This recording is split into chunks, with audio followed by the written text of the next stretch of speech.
Escuchen, voy a contarles algo que va a revolver el estómago de cualquier persona que tenga un mínimo de decencia.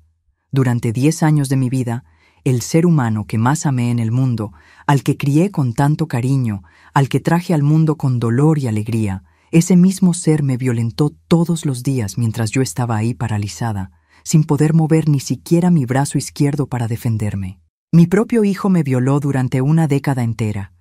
Y lo peor de todo es que lo hacía fingiendo que me estaba cuidando. Puede parecer cosa de película de terror, pero sucedió aquí mismo en Puebla, dentro de mi propia casa, bajo el mismo techo donde lo crié pensando que estaba formando un hombre de bien. Me llamo Guadalupe Ramírez Hernández, tengo 72 años y vivo aquí en Puebla. Quien me ve hoy vendiendo mis hierbas medicinales en el Zócalo, con mi pequeña tienda llena de plantas que curan, conversando con la gente, dando consejos sobre tés y limpias, no imagina ni remotamente el infierno que viví. La gente me conoce como Doña Lupita de las Hierbas, aquella señora que siempre tiene una sonrisa en el rostro y una palabra de consuelo para quien está sufriendo. Pero detrás de esa sonrisa hay una historia que guardé por mucho tiempo, hasta que resolví que ya no podía seguir callada. Antes de continuar con esta historia tan dura, cuéntenme en los comentarios cuál es su nombre y desde dónde me están escuchando. Quiero saber quiénes son esas personas valientes que tienen el coraje de escuchar la verdad cruda de la vida, porque esta historia que voy a contar no es para cualquiera. Es una historia que les va a afectar de una manera que quizás nunca esperaron, pero necesito contarla porque sé que hay otras mujeres por ahí pasando por lo mismo que yo pasé, y tal vez mi valentía les dé valor a ellas también. Cada palabra que diga aquí es verdad, cada detalle ocurrió realmente, y si se quedan hasta el final, entenderán por qué tardé tanto tiempo en tener el valor de hablar sobre esto. Mi vida no siempre estuvo llena de plantas y remedios naturales. Yo trabajaba en una fábrica de zapatos aquí en Puebla, cosiendo todo el día, ganando mi dinero con sudor para criar a mi hijo sola. La fábrica estaba en el Parque Industrial, un edificio grande y ruidoso, donde cientos de mujeres pasábamos el día encorvadas sobre máquinas de coser, haciendo zapatos que nunca podíamos comprar para nuestros propios pies. El padre de Miguel me abandonó cuando supo que estaba embarazada. Dijo que no quería responsabilidades, que era muy joven para ser padre. Era un muchacho guapo, de buena familia, que me llenó la cabeza de promesas y desapareció cuando vio que la diversión se había vuelto algo serio. Yo tenía apenas 19 años cuando Miguel nació, pero decidí que iba a criar a ese niño con mucho amor y darle todo lo que yo no tuve en mi infancia. Mi propia madre había muerto cuando yo era pequeña. Mi padre era un hombre duro que no sabía demostrar cariño. Me prometí a mí misma que mi hijo sería diferente, que crecería sabiendo que era amado, que tendría todas las oportunidades que yo no tuve. Mirando hacia atrás, creo que fue precisamente ese amor excesivo lo que acabó echándolo a perder, lo que le hizo creer que podía hacer todo conmigo. Trabajé como una condenada durante más de 20 años en aquella fábrica. Me levantaba a las 5 de la mañana, preparaba el café, dejaba la comida lista para que Miguel la calentara cuando volviera de la escuela, tomaba 2 camiones para llegar al trabajo antes de las 7. La fábrica era un lugar caliente, sofocante, lleno de polvo de cuero y pegamento. Pasaba el día entero encorvada en la máquina de coser, cosiendo capelladas de zapatos para mujer, haciendo siempre lo mismo miles de veces al día. Era un trabajo que dolía en la espalda, cansaba la vista, dejaba los dedos duros de tanto apretar la máquina.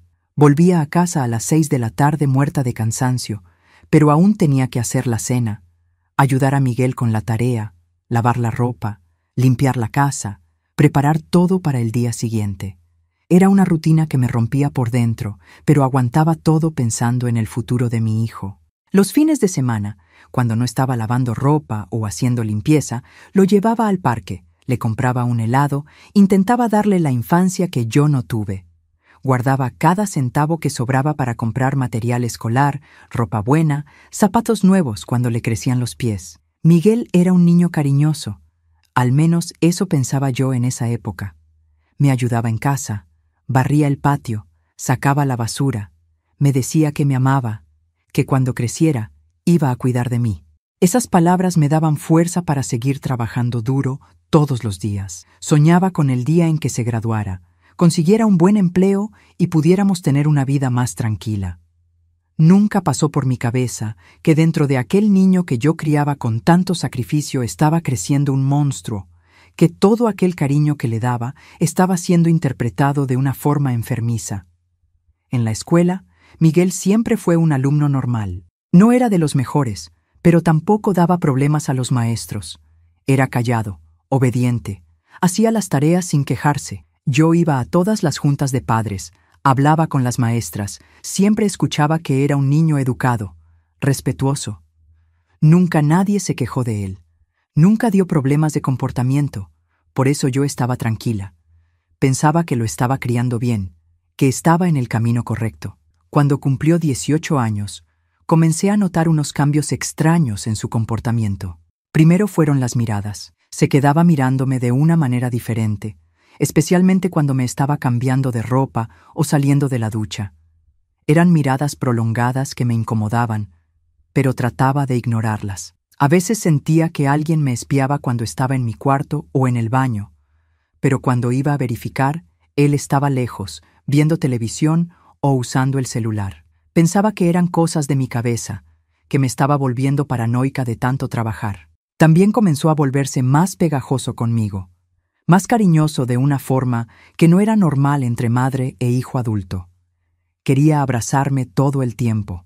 Me daba besos en la mejilla que duraban más tiempo de lo normal. Siempre buscaba excusas para rozarme, para tocarme. Cuando estaba en la cocina preparando comida, llegaba por detrás y me abrazaba, pegando su cuerpo al mío de una manera que me hacía sentir extraña. Cuando me quejaba, se reía y decía que estaba siendo cariñoso, que no podía ni abrazar a su propia madre. Una vez me dijo que quería hacerme un masaje porque estaba muy cansada del trabajo. Lo dejé pensando que era cariño de hijo, pero su masaje fue extraño. Sus manos comenzaron en los hombros, como debía ser, pero fueron bajando por la espalda, por los costados del cuerpo, acercándose a mis pechos. Cuando le dije algo, que aquello no estaba bien, se rió y dijo que yo estaba exagerando, que él solo intentaba aliviar mi tensión, que yo estaba viendo maldad donde no la había. Las cosas fueron empeorando poco a poco, de una forma tan sutil que tardé en entender lo que estaba pasando. Comenzó a entrar en mi habitación sin llamar a la puerta, siempre con alguna excusa. Decía que quería preguntarme algo sobre la escuela, o que estaba buscando algo que yo le había prestado, o que quería hablar sobre el trabajo. Pero yo notaba que sus ojos se quedaban fijos en mi cuerpo de una manera que no era normal entre madre e hijo. Cuando estaba en camisón, tardaba más en salir, se quedaba ahí conversando sobre cualquier tontería solo para seguir mirando. Cuando yo mencionaba algo sobre ese comportamiento extraño, se enojaba y decía que yo tenía la mente sucia, que él solo quería conversar conmigo, que yo estaba interpretando mal las cosas. Decía que me estaba volviendo paranoica, que era efecto del cansancio del trabajo, que necesitaba descansar más. Me hacía sentir culpable por desconfiar de él, por ver maldad donde él decía que no la había. Una noche llegó a casa medio borracho e intentó dormir en mi cama. Dijo que tenía miedo, que había tenido una pesadilla horrible, que no podía dormir solo.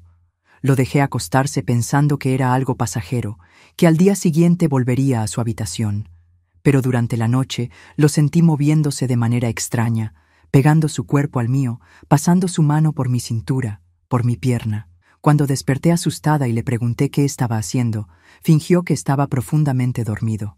Al día siguiente, cuando toqué el tema durante el desayuno, dijo que yo había soñado, que nada de aquello había ocurrido, que yo estaba confundiendo el sueño con la realidad.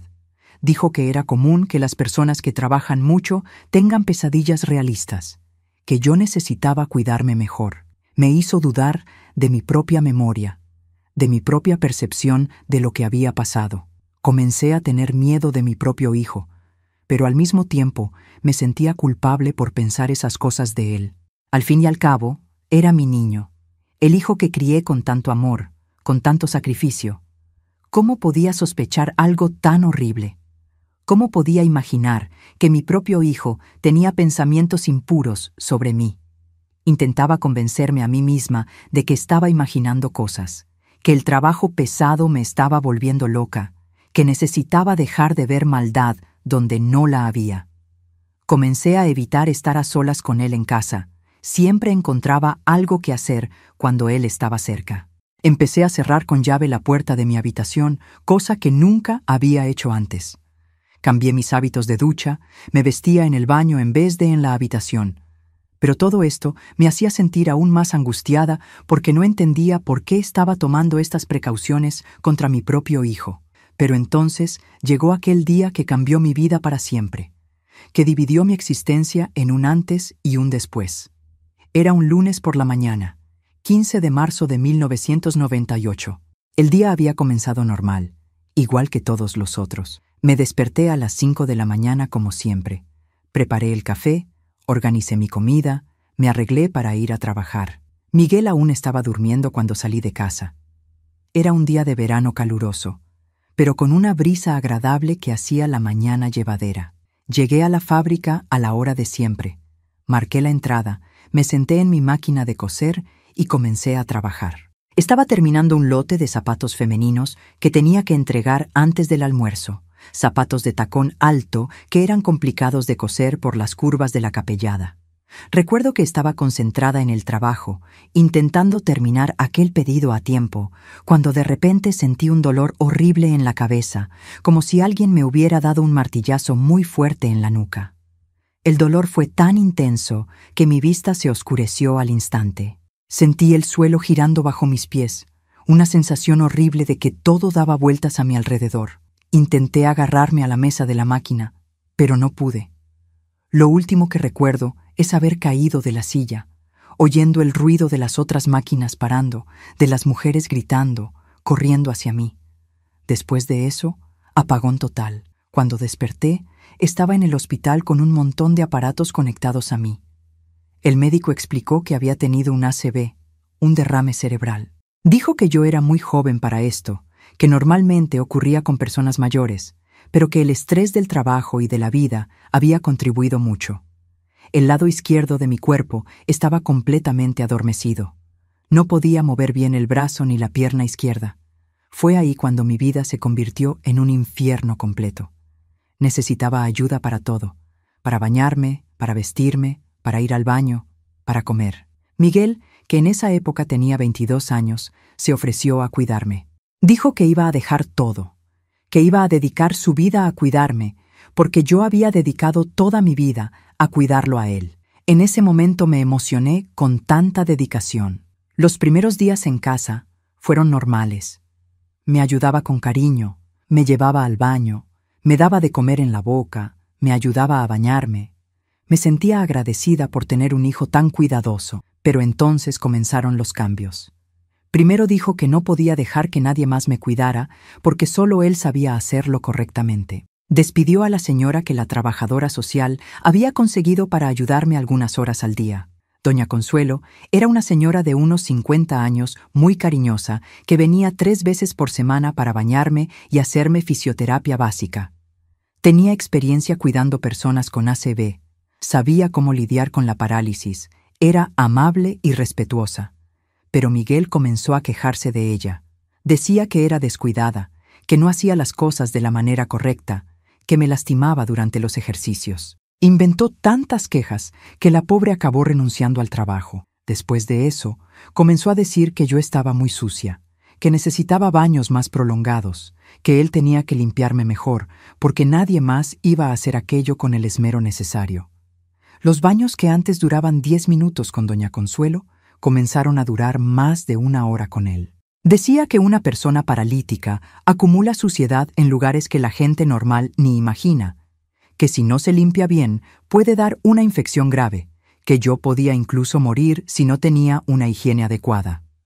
Sus manos comenzaron a demorarse más tiempo en ciertas partes de mi cuerpo, especialmente en mis pechos y en mi intimidad, siempre con esas excusas de limpieza profunda. Cuando me quejaba de que aquello no estaba bien, que no necesitaba tardar tanto tiempo, él decía que así era, que quien no podía moverse bien necesitaba ser limpiado con más cuidado, que yo no entendía nada de cuidados médicos. Decía que había investigado en Internet sobre higiene de personas encamadas, que los sitios especializados recomendaban limpieza meticulosa, que yo debía estar agradecida porque él tuviera paciencia para hacer aquello. Yo intentaba argumentar, pero él siempre tenía una respuesta preparada, siempre una justificación médica para cada cosa asquerosa que hacía. Comencé a darme cuenta de que algo estaba muy mal cuando empezó a tocarme de una manera que no tenía nada que ver con limpieza. Eran toques prolongados, toques que me afectaban de una forma que me dejaba con asco y terror al mismo tiempo. Pasaba la mano por mis pechos haciendo movimientos circulares. Decía que estaba verificando si no había nódulos, que las mujeres paralíticas tienen más riesgo de cáncer debido a la mala circulación. Tocaba mi intimidad con los dedos, introducía donde no debía, siempre diciendo que estaba limpiando secreciones, que estaba verificando si no había infección. Pero yo estaba ahí, dependiente de él para todo, sin poder ni siquiera levantarme de la cama sola. ¿Qué podía hacer? Mi lado izquierdo estaba completamente muerto. No podía ni empujarlo con la mano derecha porque no tenía fuerza. Era como estar presa dentro del propio cuerpo, viendo y sintiendo todo lo que me pasaba, pero sin poder reaccionar. La sensación de impotencia era desesperante. Me causaba pánico, pero no servía de nada gritar porque no había nadie que me escuchara. La situación fue empeorando cada vez más, de una forma gradual que me hacía cuestionar si me estaba volviendo loca o si aquello estaba realmente sucediendo. Él pasó a controlar todo en mi vida: las visitas que podía recibir, los medicamentos que tomaba, la comida que comía, los programas que veía en la televisión. Decía que era por mi bien, que él sabía mejor que nadie lo que yo necesitaba, que como cuidador principal tenía responsabilidad sobre todas las decisiones relacionadas con mi salud y bienestar. Nos aisló del mundo completamente. No dejaba ni a los vecinos entrar para verme. Cuando alguien aparecía en la puerta, él atendía y decía que yo estaba durmiendo, o que tenía dolor, o que el médico había recomendado reposo absoluto. Siempre inventaba una excusa diferente para alejar a la gente. Con el tiempo, todos dejaron de venir, creyendo que yo realmente necesitaba aislamiento para recuperarme. Y los abusos fueron aumentando día tras día, hasta que llegó el momento que ustedes ni imaginan lo que este monstruo era capaz de hacer. Pero esperen, antes de ir directo al final de esta historia terrible, tengo que empezar esta historia desde el principio de mi vida, porque si no, no van a entender cómo un hijo puede convertirse en un monstruo así, cómo una persona que criaste con tanto amor puede transformarse en una criatura tan cruel. Después de que salí del hospital, completamente dependiente de él para todo, fue cuando la verdadera pesadilla comenzó. Lo que yo pensé que era cuidado de un hijo dedicado se convirtió en la cosa más asquerosa que una madre puede pasar en la vida. Era como si hubiera esperado años por aquella oportunidad, como si mi parálisis fuera exactamente lo que él estaba deseando. Ya en las primeras semanas en casa, cuando todavía me estaba adaptando a la nueva realidad de no poder moverme bien, él dijo que necesitaba examinarme todos los días para ver si no estaba desarrollando escaras en la piel por estar mucho tiempo acostada.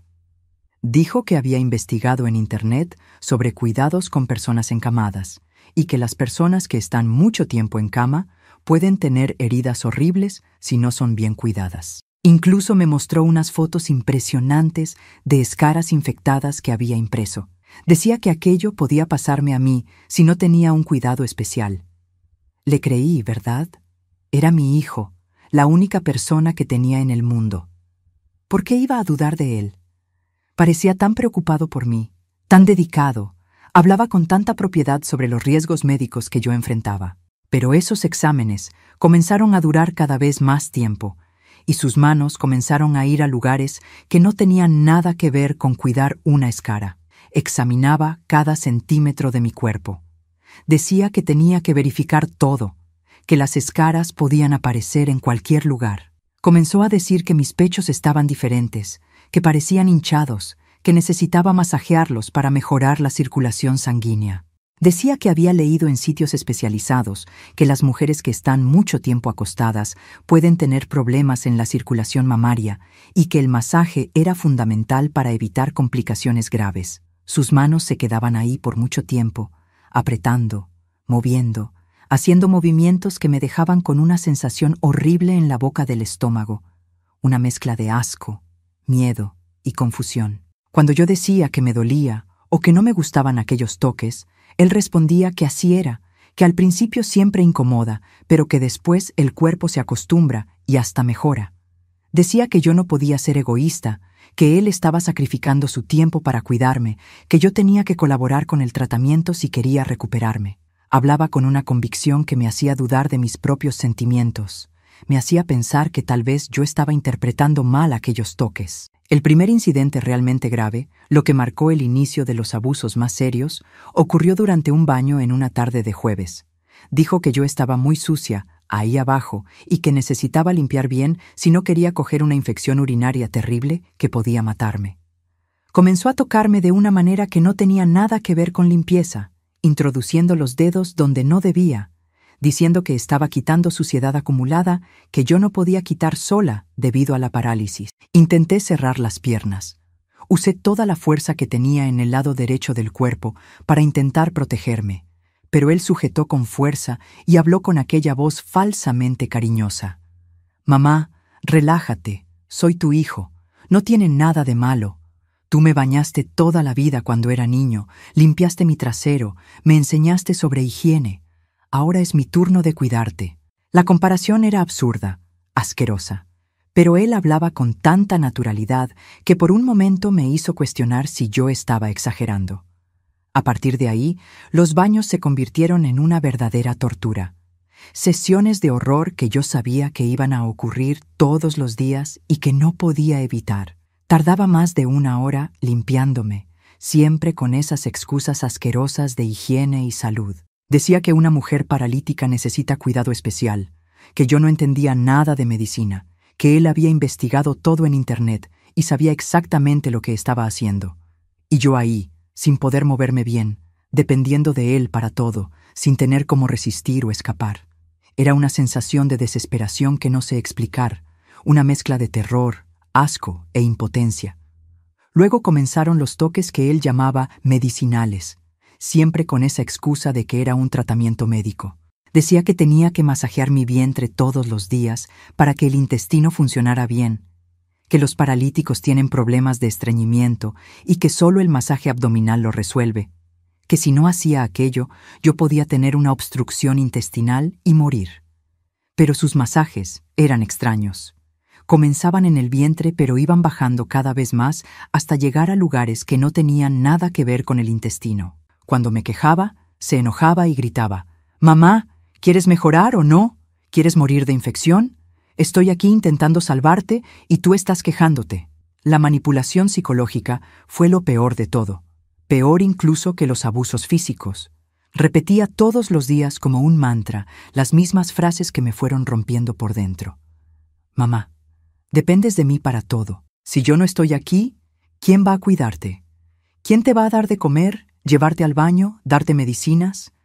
¿Quién va a tener paciencia con una lisiada?». Decía esto mientras me tocaba de forma inadecuada, como si fuera la cosa más normal del mundo, como si yo debiera estar agradecida porque él estaba ahí, porque se estaba sacrificando por mí.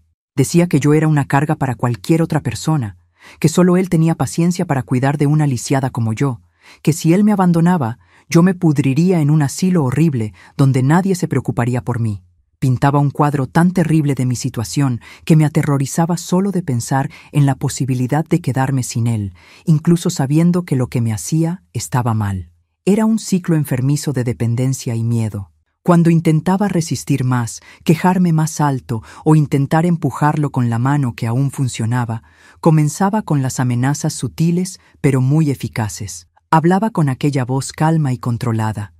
«Mamá, ¿quién va a creer a una paralítica contra mí? Todo el mundo aquí en el vecindario, en la ciudad entera, me conoce como el hijo dedicado que dejó todo para cuidar de su madre enferma. Si andas inventando mentiras sobre mí, pensarán que te volviste loca por el derrame, que estás teniendo delirios». Esas palabras me cortaban como un cuchillo porque sabía que tenía razón. ¿Quién me iba a creer a mí contra él? Comenzó a controlar absolutamente todo en mi vida, cada detalle de mi rutina. Ya no dejaba a nadie entrar en casa, ni siquiera a los vecinos que venían a visitarme de vez en cuando. Cuando doña María de la casa de al lado aparecía en la puerta preguntando cómo estaba, él atendía y decía que yo estaba durmiendo por la medicación fuerte, que el médico había recomendado reposo absoluto, que las visitas me ponían agitada y dificultaban mi recuperación. La pobre se iba preocupada, pensando que estaba ayudando al no molestarme. Les decía a todos que yo estaba muy debilitada, que el médico había recomendado reposo absoluto, que las visitas me ponían agitada y dificultaban mi recuperación. Nos aisló del mundo completamente. Me quedé sin contacto con cualquier persona que no fuera él. Las amenazas se fueron volviendo más claras. Dijo que si yo contaba algo a alguien, me internaría en un asilo y diría que estaba con demencia por causa del ACV. Decía que conocía gente que trabajaba en esos lugares y que yo me pudriría allí, siendo maltratada por extraños, comiendo comida mala, sin nadie que me defendiera. Pintaba un cuadro tan terrible que me aterrorizaba solo de pensar. Y entonces llegó el día en que decidió cuidar de mis necesidades íntimas de una forma que nunca voy a poder olvidar. Dijo que yo llevaba mucho tiempo sin relajarme y que eso era malo para la salud de cualquier mujer, principalmente una paralítica. Dijo que había investigado y que los médicos recomendaban ejercicios especiales para mujeres en mi situación. Cuando entendí lo que quería hacer, intenté gritar, pero él tapó mi boca y dijo: «Nadie va a oírte, mamá, y si oyen, pensarán que estás gritando de dolor por la parálisis». A partir de ese día, mi vida se convirtió en un infierno completo. Estableció una rutina horrible. Por la mañana, el baño con los toques asquerosos. Por la tarde, la fisioterapia que él inventó y que incluía tocarme entera. Por la noche, los cuidados especiales que me dejaban en estado de shock.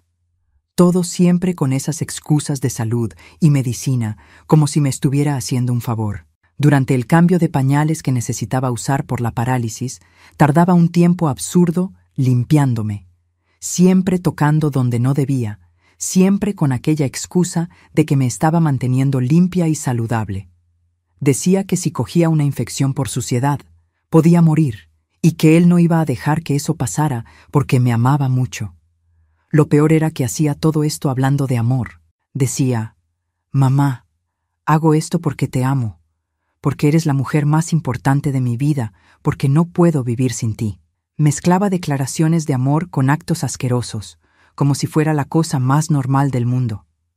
Yo no podía entender cómo una persona podía hablar de amor haciendo una cosa así. También comenzó a darme medicamentos que no eran los que el médico había recetado. Decía que había comprado vitaminas especiales para hacerme más fuerte, pero yo sospechaba que eran medicamentos para dejarme más somnolienta y menos resistente.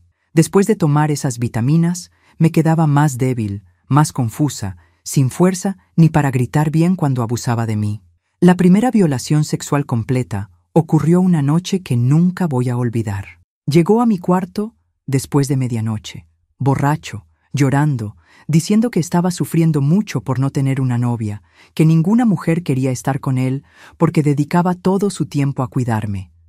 Dijo que yo tenía la obligación de ayudarlo porque era culpa mía que no pudiera tener novia.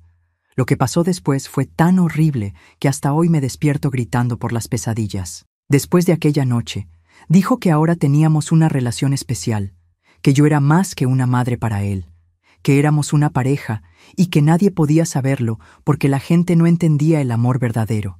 Decía que lo que pasaba entre nosotros era cosa de Dios, que era el destino, que la parálisis había ocurrido para que estuviéramos más cerca. Su locura no tenía límites. Respondan con sinceridad.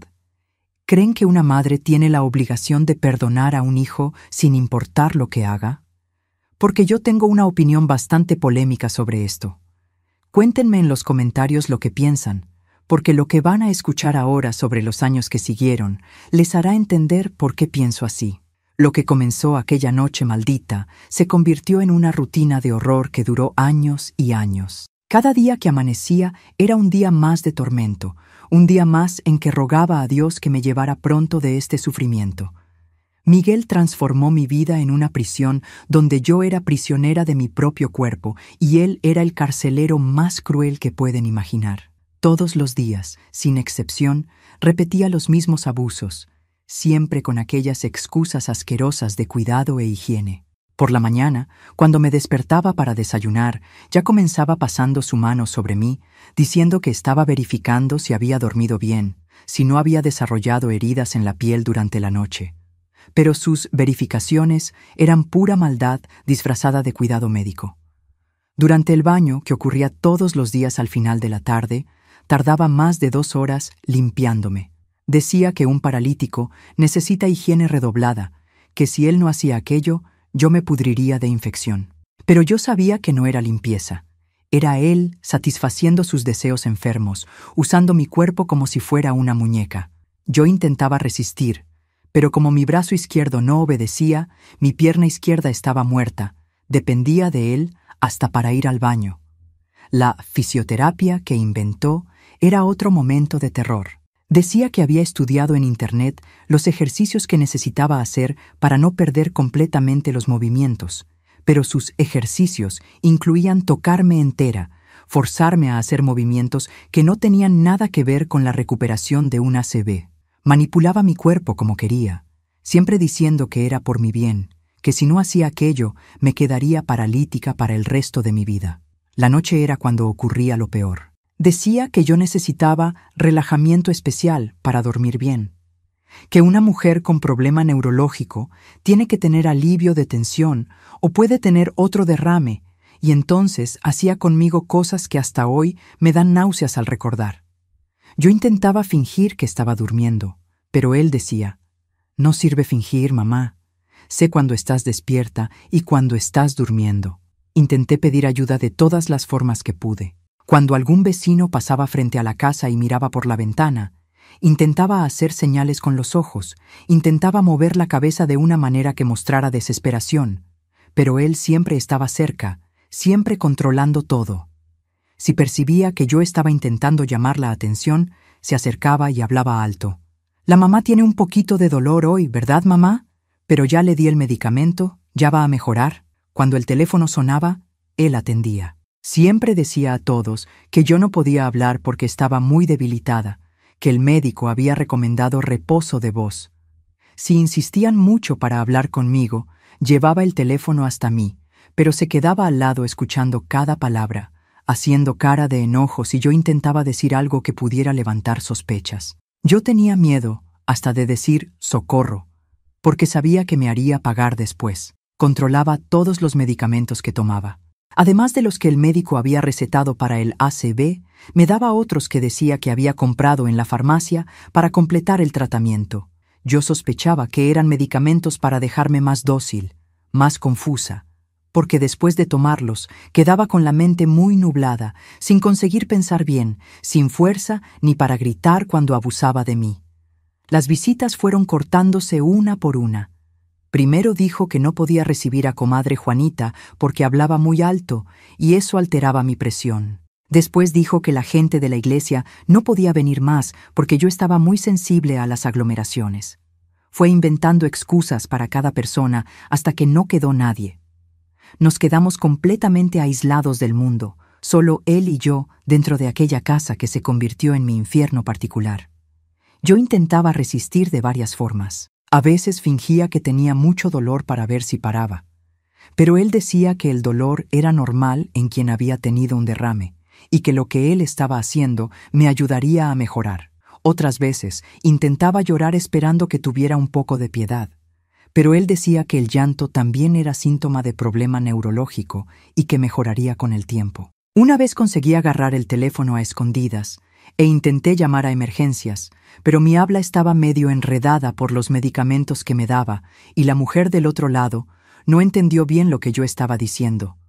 Cuando él llegó y vio el teléfono en mi mano, se puso furioso. Dijo que si hacía aquello de nuevo, me amarraría a la cama y diría a todos que estaba teniendo brotes por causa del derrame. Los años fueron pasando y fui perdiendo la esperanza de que alguien algún día descubriera lo que estaba pasando. Él había conseguido construir una imagen perfecta de hijo dedicado. Los vecinos lo elogiaban. Decían que era un ejemplo de hijo que dejó su vida para cuidar de su madre enferma. Cuando salía para hacer compras o resolver algo en la calle, Todos hablaban bien de él. ¿Cómo iba alguien a sospechar de una persona que tenía esa reputación? También se fue volviendo cada vez más osado. Comenzó a llevarme a consultas médicas y se quedaba presente durante todos los exámenes. No dejaba al médico examinarme sola. Decía que me ponía muy nerviosa sin él cerca, que podía tener otro derrame si me agitaba. Los médicos consideraban aquello normal, elogiaban su dedicación. Nadie imaginaba que él estaba allí para controlar lo que yo decía durante las consultas. Cuando el médico preguntaba cómo estaba, él respondía por mí antes incluso de que yo abriera la boca. Decía que yo estaba evolucionando bien, que estaba comiendo bien, durmiendo bien, haciendo fisioterapia.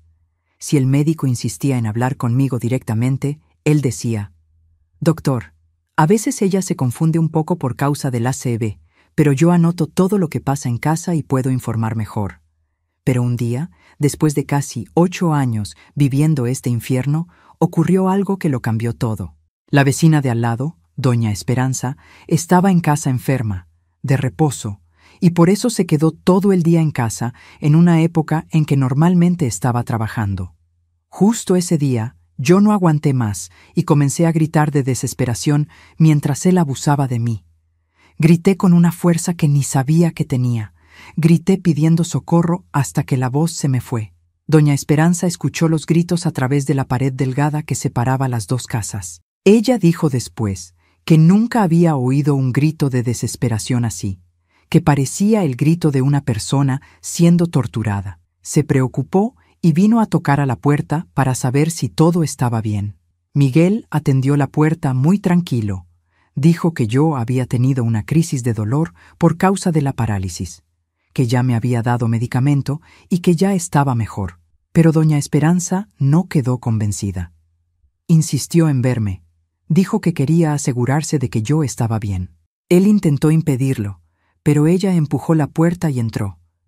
Me encontró en la cama toda sudada, con marcas de manos en el cuello, los ojos rojos de tanto llorar.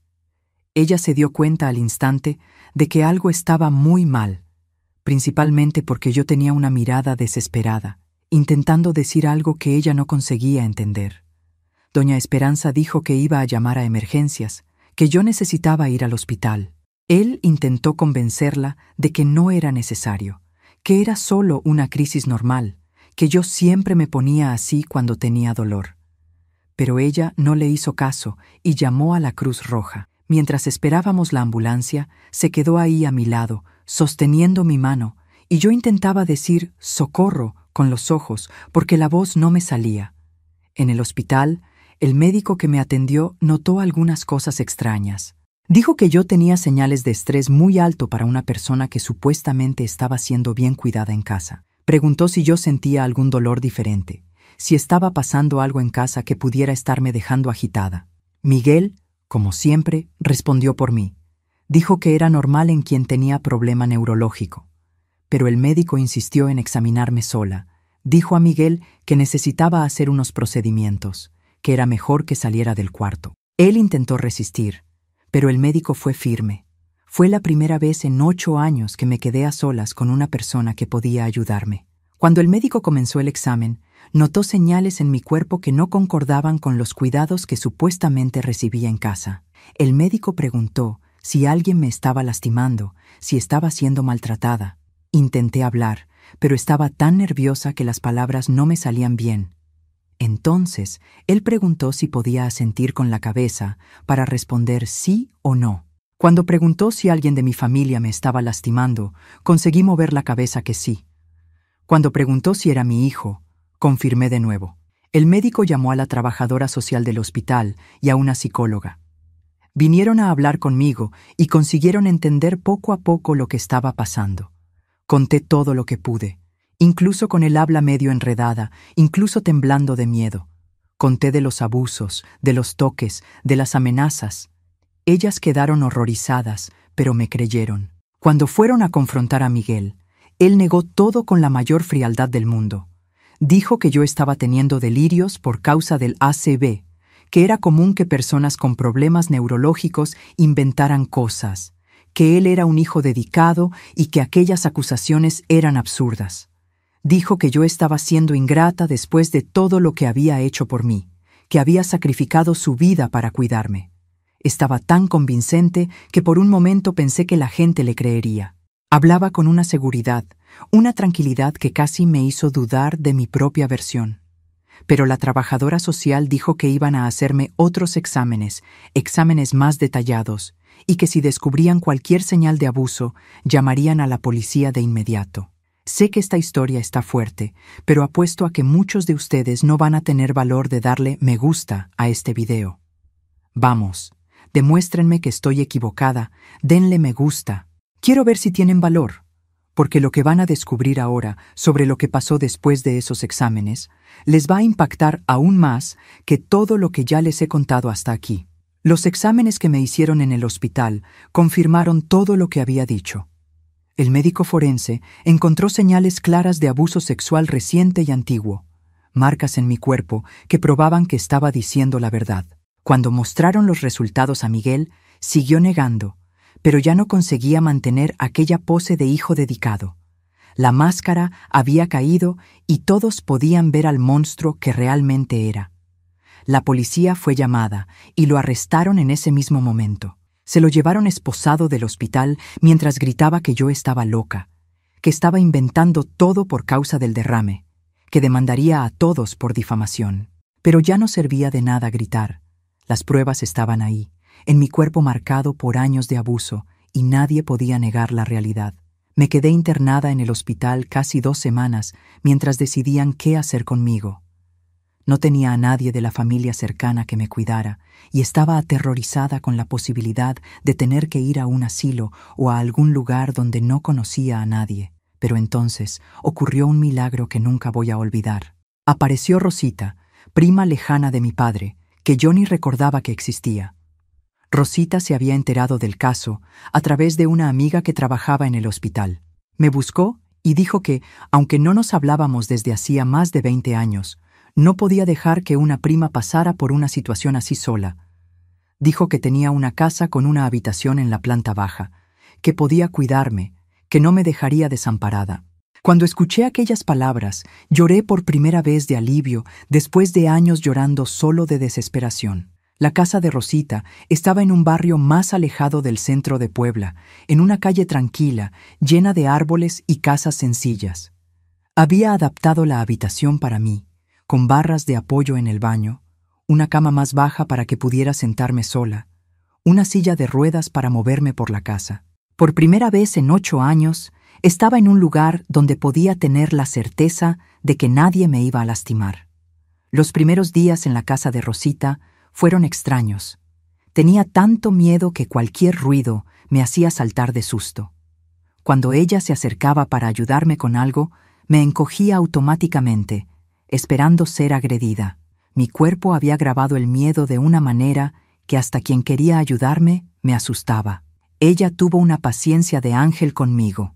Hablaba bajito, se movía despacio, siempre avisando antes de tocarme.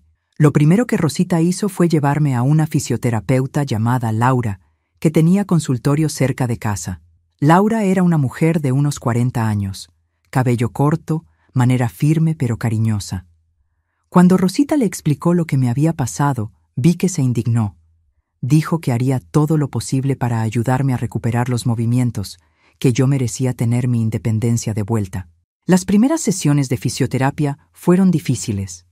Mi cuerpo estaba demasiado tenso, bloqueado por el miedo y el trauma. Laura explicó que eso era normal, que las personas que sufrieron abuso físico suelen tener el cuerpo muy contraído, como si estuviera siempre defendiéndose de un ataque. Comenzó despacio, solo con ejercicios de respiración y relajación, enseñándome a confiar en mi propio cuerpo de nuevo. Pero Laura no era solo fisioterapeuta. Se convirtió en mi confidente, mi amiga, mi terapeuta improvisada. Durante las sesiones, me dejaba hablar sobre todo lo que había pasado, me escuchaba sin juzgar, me ayudaba a entender que nada de aquello había sido mi culpa. Decía que el ACIB no había sido un castigo de Dios, que yo no merecía haber pasado por aquel sufrimiento, que yo era una sobreviviente, no una víctima. Después de unos 3 meses de fisioterapia, ocurrió algo que me dejó en shock. Durante un ejercicio, intentando alcanzar un objeto que Laura había colocado en la mesa, mi mano izquierda se movió sola por primera vez desde el ACB. Fue solo un pequeño movimiento, los dedos cerrándose un poquito, pero comencé a llorar de emoción. Laura también lloró conmigo y dijo: «¿Ves, Guadalupe? Tu cuerpo está volviendo a la vida». A partir de aquel día, los ejercicios se volvieron más intensos. Laura explicó que mi cerebro estaba creando nuevas conexiones, que los movimientos volverían poco a poco si no me rendía. Era un trabajo duro, doloroso a veces, pero cada pequeño progreso me daba más esperanza. Primero volvió un poco de movimiento a los dedos, después a la muñeca, después al codo. Mi pierna también comenzó a responder mejor.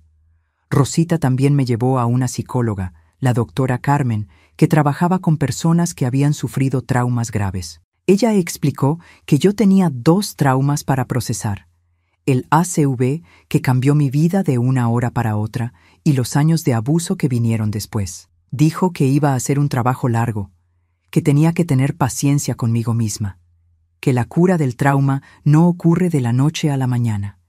Las sesiones con la doctora Carmen fueron fundamentales para que entendiera muchas cosas. Me explicó que lo que Miguel me hizo tenía nombre: violencia sexual, abuso de persona vulnerable, privación ilegal de libertad, que no era cuidado, ni amor, ni nada que se pareciera, que él había usado mi dependencia física para satisfacer sus deseos enfermos, y que eso era un crimen grave, no importa si era mi hijo o no.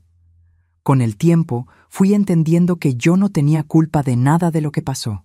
No tenía culpa de haber tenido un ACV. No tenía culpa de haber quedado dependiente. No tenía culpa de haber criado a un hijo que se convirtió en un monstruo. La doctora Carmen me enseñó que la víctima de abuso siempre se siente culpable, pero que esa culpa no es real. Es solo una manera que la mente encuentra para intentar entender una situación que no tiene sentido. Unos 6 meses después de que comencé el tratamiento, ocurrió el día más emocionante de mi recuperación. Laura dijo que iba a intentar hacerme caminar sola, solo con apoyo de un bastón. Yo estaba muerta de miedo de caerme, pero ella dijo: «Confía en mí, Guadalupe, estás lista». Y de hecho lo estaba. Conseguí dar unos 3 pasos sola, temblando pero firme.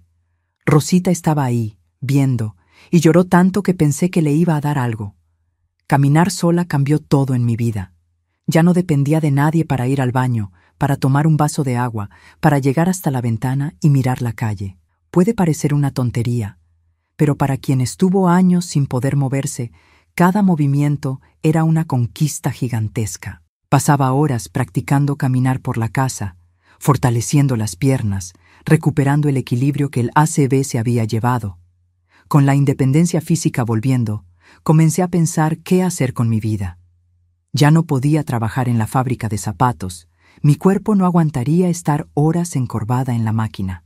La doctora Carmen sugirió que buscara alguna actividad que me diera placer, que fuera una forma de recomenzar mi vida profesional sin mucho esfuerzo físico. Fue Rosita quien sugirió el curso de hierbas medicinales. Dijo que siempre tuve habilidad para cuidar plantas, que cuando era joven sabía hacer tés para todo, que mi madre me había enseñado muchas cosas sobre remedios caseros. Habló de una señora en el barrio que daba curso básico de plantas medicinales, que yo podía aprender más sobre eso y quizás hasta trabajar con ello en el futuro.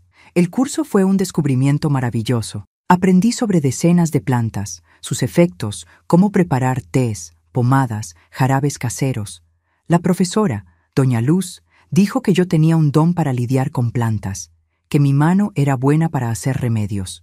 Fue la primera vez en mucho tiempo que alguien elogió alguna habilidad mía que me hizo sentir útil de nuevo.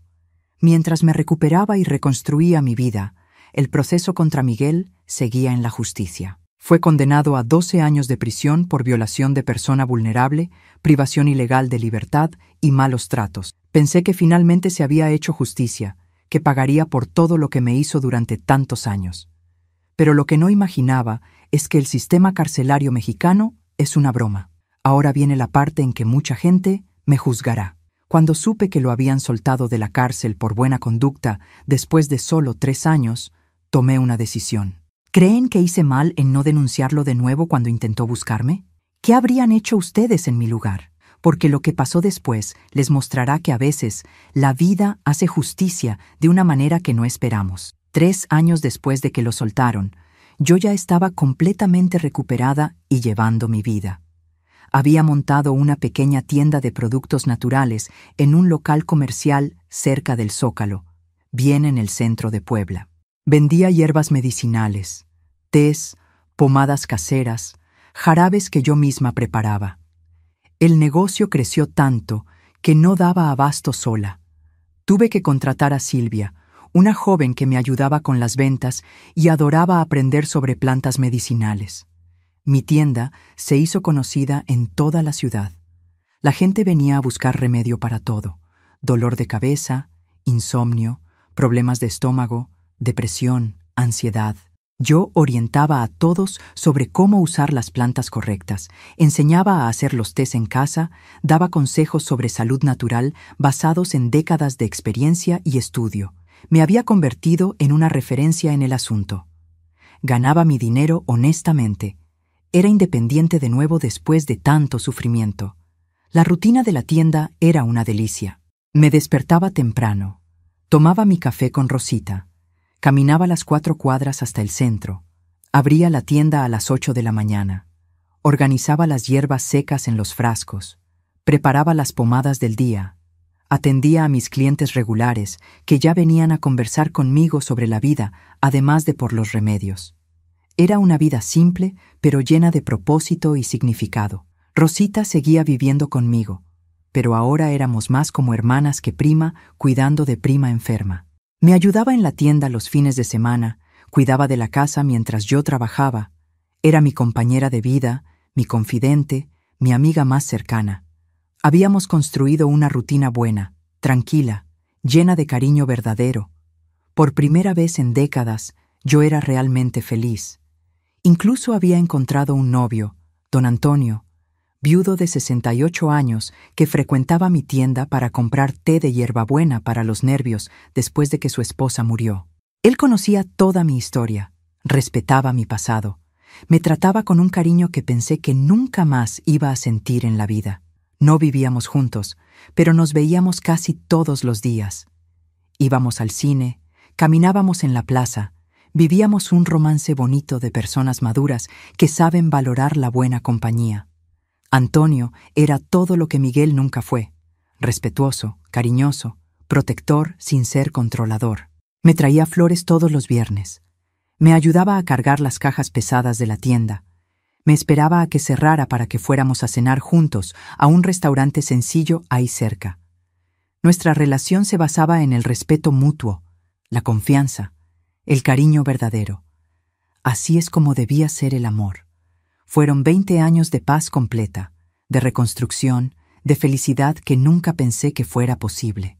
Había conseguido transformar el dolor en propósito, ayudando a otras personas a través de las plantas medicinales. Recibí varias invitaciones para dar charlas sobre superación, sobre emprendimiento en la tercera edad, sobre cómo recomenzar después de los 50. Me convertí en un ejemplo en la ciudad, la mujer que supo sobreponerse después de pasar por el infierno. Mi tienda prosperó de una manera que ni yo creía. Comencé vendiendo en un mostradorcito de 1 metro y acabé ocupando el local entero con estanterías del suelo al techo llenas de frascos con hierbas, refrigerador con pomadas caseras, una mesa grande donde atendía a las personas que venían a buscar orientación más detallada. Tenía clientes que venían de otras ciudades solo para comprar mis productos. Durante esos 20 años, también creé un grupo informal de apoyo a mujeres que sufrieron violencia doméstica. Todos los martes, después de cerrar la tienda, nos reuníamos en la sala de atrás para conversar, compartir experiencias, darnos fuerza unas a otras. Muchas mujeres consiguieron salir de relaciones abusivas después de participar en estos encuentros. Era mi forma de retribuir toda la ayuda que recibí cuando más la necesité. La fama de mi tienda se extendió tanto que hasta un reportero de periódico vino a entrevistarme. Salió un gran artículo sobre emprendimiento femenino en la tercera edad, con mi foto en medio de las hierbas, contando cómo transformé una tragedia personal en una oportunidad de recomenzar. Guardé el recorte del artículo enmarcado detrás del mostrador, como recuerdo de que era posible vencer en la vida, incluso después de pasar por lo peor. Pero entonces, una mañana de jueves del año pasado, estaba en la tienda organizando unos frascos de pomada de árnica que acababa de hacer, cuando oí una voz conocida pidiendo ayuda. Era una voz trémula, débil, muy diferente de la voz autoritaria que me aterrorizó durante tantos años. Cuando me giré para ver quién era, casi me caigo de espaldas del susto. Era Miguel, pero no el hombre fuerte y dominador que me violentó durante una década. Ahí en la puerta de mi tienda había un hombre acabado, delgado, con la piel amarillenta, caminando con mucha dificultad apoyado en un bastón. El cabello estaba canoso y ralo, los ojos hundidos, la ropa demasiado grande para el cuerpo que se había derretido. Parecía haber envejecido 20 años en los últimos 10. Casi irreconocible si no fuera por aquella voz que aún me daba escalofríos. Me vio y comenzó a llorar de esa manera patética que llora un hombre cobarde cuando está necesitando algo. Habló con la voz entrecortada. «Mamá, estoy muy enfermo. Necesito tu ayuda. Los médicos dicen que tengo esclerosis múltiple, que voy a quedar paralítico si no tengo cuidado especial. Por favor, no me abandones». Se quedó ahí parado en la puerta de mi tienda, temblando, esperando que sintiera lástima por él, como una madre tonta que perdona todo. Miré a aquel hombre que había destruido tantos años de mi vida y sentí una calma extraña. No sentí rabia, no sentí miedo, no sentí lástima. Sentí una tranquilidad helada que nunca había sentido antes. Ahí estaba él, mi verdugo, en la misma situación en que yo estuve un día, dependiente, vulnerable, necesitando cuidado, implorando ayuda de quien había lastimado sin piedad. Continuó hablando, intentando conmoverme. «Mamá, sé que hice cosas malas en el pasado, sé que te lastimé, pero ahora te necesito. No tengo a nadie más en el mundo, eres mi única familia. Estoy viviendo en un cuartito de pensión. Ya no puedo trabajar, apenas puedo cuidarme solo. Por favor, perdóname y ayúdame». Estaba usando la misma manipulación emocional de siempre, pero ahora no tenía ningún poder sobre mí. Silvia, que estaba organizando unas hierbas en una estantería, percibió que algo pasaba y se acercó. Le dije bajito: «Puedes ir a comer, yo resuelvo esto». Ella salió discretamente, dejándonos solos. No quería testigos para la conversación que iba a tener con aquel hombre que un día fue mi hijo. Escuché todo lo que tenía que decir sin interrumpir, observando cada detalle de aquel cuerpo que un día fue fuerte y ahora estaba debilitado. Me contó que la esclerosis múltiple había comenzado unos 5 años atrás, que al principio eran solo adormecimientos en las piernas, pero que fue empeorando hasta perder parte de los movimientos, que las manos también estaban comprometidas, que tenía dificultad para sostener objetos, para equilibrarse, para caminar distancias largas. Contó que lo habían despedido del empleo en la construcción porque ya no podía cargar peso, que el dinero de la pensión por invalidez apenas le alcanzaba para pagar el cuartito donde vivía y comprar comida, que ya no conseguía bañarse solo bien, que a veces pasaba días sin poder hacer una comida decente, que tenía miedo de caerse y no tener a nadie que lo ayudara. Cuando terminó de hablar, respiré hondo y dije con la voz más firme que pude: «Ahora sabes cómo es quedar dependiente de alguien, ¿no? Sabes lo que se siente no poder defenderte, tener que confiar en que la persona que te cuida no te va a lastimar, no va a aprovecharse de tu debilidad». Vi su rostro cambiando de color cuando entendió a dónde quería llegar con aquellas palabras. Continué hablando con una tranquilidad que me sorprendió a mí misma. ¿Recuerdas lo que me hiciste durante 10 años mientras yo estaba paralítica? ¿Recuerdas cómo abusaste de mí todos los días? ¿Cómo me amenazaste? ¿Cómo convertiste mi vida en un infierno? ¿Recuerdas que yo te suplicaba que pararas y tú decías que yo debía estar agradecida porque me estabas cuidando? Intentó interrumpirme, pero levanté la mano y no lo dejé. Era mi turno de hablar. Él tenía que escuchar después de tantos años haciéndome callar. Durante años te supliqué que tuvieras un poco de respeto, un poco de humanidad conmigo. Tú decías que yo dependía de ti, que nadie más me cuidaría, que yo tenía que aceptarlo todo callada porque era un favor que me estabas haciendo. Ahora eres tú el dependiente. Eres tú quien necesita cuidado. Vi que se estaba desesperando, dándose cuenta de que yo no iba a ceder a su chantaje emocional como él esperaba. Intentó cambiar de estrategia. Mamá, yo era joven, era inmaduro, no sabía lo que estaba haciendo. Ahora entiendo que estaba mal, que te lastimé. Me arrepiento de todo, lo juro por Dios. Pero yo ya había escuchado esa conversación antes, en la época del juicio. Te arrepientes porque me necesitas ahora, no porque entendiste el mal que me hiciste. Si estuvieras bien de salud, con dinero, independiente, nunca habrías aparecido aquí pidiendo perdón. Tu arrepentimiento es interés, no es remordimiento verdadero. Dije esto mirándolo fijamente a los ojos, sin desviar la mirada ni por un segundo. Intentó su última jugada, la más repugnante de todas. Mamá, sé que eres una buena persona, una persona de fe, una persona que perdona. Siempre has sido así. Siempre has tenido un corazón grande. No vas a dejar que tu propio hijo muera abandonado, ¿verdad? ¿Qué va a pensar la gente si saben que me negaste ayuda? Entonces me reí. Reí de una forma que hasta a mí misma me asustó. Mi hijo murió hace mucho tiempo. Lo que está aquí frente a mí es solo un extraño que un día me hizo mucho daño, muchísimo daño. ¿Y sabes lo que piensa la gente de mí hoy? Piensan que soy una mujer valiente, que supo superar un trauma horrible, que construyó una nueva vida después de los 50 años. Eso es lo que importa. Ahora vas a irte de mi tienda y no vuelvas nunca más. Ve a buscar algún asilo público, alguna institución de caridad, alguien que sea pagado por el gobierno para cuidarte, porque cuidado gratuito, cuidado de amor, cuidado de familia. Eso lo perdiste cuando decidiste convertirme en objeto sexual durante una década entera. Salió de la tienda tambaleándose, llorando fuerte, pero no sentí ni un poco de lástima. Después de que se fue, cerré la puerta de la tienda, volteé el letrero a cerrado y me senté en la silla detrás del mostrador. Lloré mucho, pero no fue llanto de tristeza, fue llanto de liberación total.